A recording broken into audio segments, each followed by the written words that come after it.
So I just want to go through, oh wow. So I just want to go through some problems with differentiating log functions where I gave you a bit of a hint that it's sometimes easier to use the log laws to manipulate things first rather than just jumping straight into it, because you know your differentiation of logs rules and you can differentiate these functions. It's very possible. But I guess the issue is that what happens is that you tend to create more work for yourself when you actually just jump straight into the problem.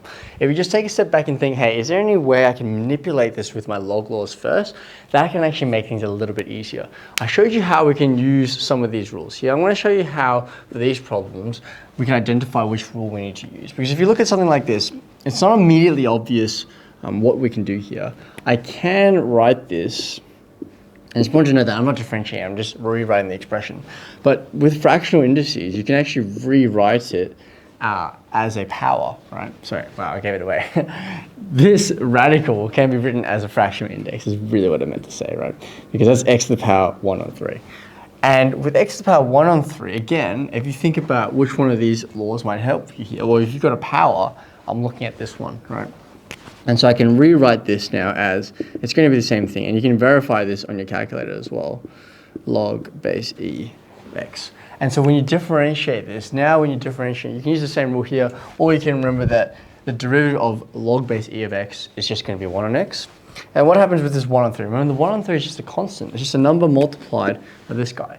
So what that means is then we can just leave the 1 on 3 there. I use a dot as multiplication. When I use x as well, so it's not too confusing.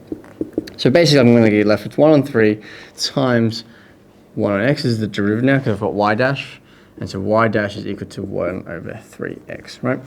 And we can do the same thing with this one over here, right? So once I've realized that I'm looking for powers now, that's when I want to be thinking about, okay, is there any power I can drop down as a coefficient in front of the whole function? And there is, right? So because if this guy is my function here, I'm not differentiating it, but I can drop down the 5 here as a coefficient. And important to note, you're not differentiating. So like, I'm not going to replace it with a 4 or something like that. I'm not differentiating. I'm just rewriting the expression.